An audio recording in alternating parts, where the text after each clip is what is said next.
दोस्तों, हिंदू धर्म के अंदर नाग की पूजा की जाती है और उसे देवता माना जाता है। कई जगह पर नागों के मंदिर बने हुए हैं। नाग पंचमी पर नागों की पूजा होती है। इस वजह से कहना मुश्किल है कि इच्छाधारी नाग नागिन नहीं होते। ऐसा माना जाता है कि इच्छाधारी सांप के पास एक मणि होती है जिसको नागमणि कहा जाता है। ये केवल इच्छाधारी सांप के पास ही होती है। नागमणि के ऊपर कई सारी फिल्में भी बन चुकी हैं। यदि किसी को ये मणि हासिल हो जाए तो वो कुछ भी पा सकता है। दोस्तों, आज के इस वीडियो में जो मैं घटना बताने वाली हूँ, ये घटना घटी है हरियाणा के रोहतक शहर के पास स्थित एक छोटे से गांव घेलौर में। इस गांव के बड़े बुजुर्गों का ये मानना है कि बहुत पुराने टाइम में एक सपेरे को वरदान देते हुए एक इच्छाधारी नागिन इसी गांव में बस गई थी। इस गांव के लोग उस नागिन को देखकर बहुत ज्यादा घबराते थे, यहाँ तक कि लोगों ने अपने घरों से निकलना भी छोड़ दिया था। एक दिन उसी नागिन ने इस गाँव के सरपंच को सपने में आकर दर्शन दिए और सपने में ये कहा कि क्या हुआ, तुम लोग मुझसे इतना ज़्यादा घबराते क्यों हो? मुझे बहुत ज़्यादा चिंता होती है। तो उस गांव के सरपंच ने उसे बताया कि हमें बहुत ज़्यादा डर लगता है, हम आपके रूप को देखते ही घबरा जाते हैं। तो नागिन ने उसे सपने में कहा कि तुम लोग घबराओ मत, आज से मैं गाँव के पास वाले तालाब के अंदर बस जाऊंगी और सही समय आने पर ही बाहर आऊंगी। इतना कहकर नागिन अचानक गायब हो गई और सरपंच की आंख खुल गई। जब सरपंच की नींद खुली तो वो बहुत ज़्यादा घबराया हुआ था। उठकर अपने परिवार वालों को सारी बातें बताईं। इसके बाद धीरे धीरे घर के लोग हिम्मत करके शाम के समय अपने घर से बाहर निकलने लगे और बाहर निकलकर लोगों ने ये पाया कि जहाँ पर शाम के वक्त नागिन अक्सर उन्हें बाहर दिख जाया करती थी, अब नहीं दिख रही है। इस पर लोग समझ गए कि सरपंच जी बिल्कुल सही बोल रहे हैं। सरपंच जी के सपने में सचमुच में नागिन आई थी। लेकिन लोगों के मन में ये सवाल था कि सही समय का आखिर क्या मतलब है। धीरे धीरे करके ये बात जंगल में लगी हुई आग की तरह फैल गई और लोगों को ये विश्वास हो गया कि वो नागिन सचमुच में इस तालाब में मौजूद है। तब से लेकर आज तक ये मान्यता है कि इस तालाब में इच्छाधारी नागिन रहती है। वहीं पर बहुत सारे लोगों ने ये भी दावा किया है कि इस तालाब से निकली हुई उस नागिन को बहुत सारे लोगों ने इंसानी रूप में देखा है और वो इंसानी रूप इतना ज़्यादा खूबसूरत है कि कोई भी इंसान अगर एक बार उसे देख ले तो बेहोश होने से खुद को रोक नहीं पाएगा।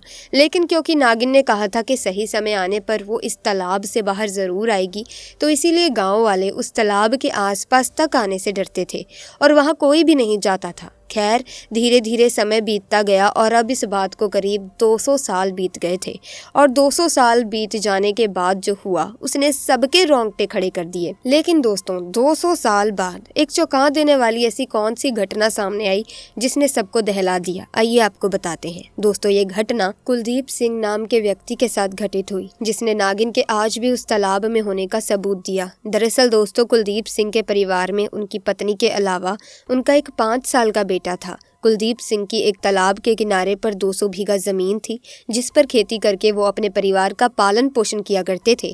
कुलदीप सिंह महादेव के परम भक्त थे। वो बचपन से ही महादेव की भक्ति करते आ रहे थे। इसीलिए उन्होंने अपने खेत के किनारे, जो कि तालाब के पास था, वहाँ पर खुद एक शिवलिंग बनाया। खेती करने से पहले सुबह वो शिवलिंग की पूजा किया करते थे। लेकिन दोस्तों, कुलदीप सिंह के खेत के पास जो तालाब है वो काफ़ी पुराना था। उसके बारे में कई बड़े बुजुर्ग बताते हैं कि वहाँ एक इच्छाधारी नागिन सालों से रहती है। कई लोगों ने उस नागिन को शिवलिंग की पूजा करते हुए भी देखा है। इसी कारण किसी की हिम्मत उस तालाब के पास जाने की नहीं हो पाती थी। परंतु कुलदीप सिंह ने नागिन के बारे में सिर्फ सुना था और इसीलिए उन्होंने ये सारी बातें अफवाह मान ली थी और कभी भी लोगों की बातों पर ज़्यादा ध्यान नहीं दिया था। परंतु एक दिन भरी दोपहर में जब उनकी पत्नी उनके लिए खाना लेकर आई तो उस दिन वो अपने बच्चे को भी साथ लेकर आई थी। कुलदीप सिंह की पत्नी आज से पहले कभी भी अपने बच्चे को खेत में नहीं लेकर गई थी, लेकिन उस दिन वो बहुत जिद करने लगा जिसकी वजह से मजबूरन उसे अपने बच्चे को साथ लेकर आना पड़ा। खेत में आकर इनका बच्चा खेलते खेलते उस तालाब के पास जा पहुंचा और अचानक उसका पैर फिसला और वो पानी में गिर गया। कुलदीप सिंह और उनकी पत्नी को इस बात की भनक भी नहीं थी कि उनका बच्चा तालाब में गिर गया है। बच्चा धीरे धीरे पानी के अंदर डूबता जा रहा था कि तभी अचानक तालाब में हलचल हुई और एक सांप धीरे धीरे सुंदर लड़की में बदल गया। उस लड़की ने तेजी से तैर के उस बच्चे को डूबने से बचाया और खुद उस बच्चे को गोद में लेकर उसके माँ बाप के पास पहुंची और उस सुंदर लड़की ने कहा कि आपका बच्चा तालाब में गिर गया था। कुलदीप सिंह की पत्नी ने तुरंत अपने बच्चे को गोद में ले लिया और रोने लगी, क्योंकि उसे अंदाजा था कि अगर उसका बच्चा डूब गया होता तो उस पर क्या ही गुजरती। कुलदीप सिंह ने वो सुंदर स्त्री को धन्यवाद कहा। तभी वो स्त्री वापस तालाब की ओर बढ़ी तथा अचानक गायब हो गई। कुलदीप सिंह और उनकी पत्नी दोनों इस चमत्कार को देखकर हैरान थे।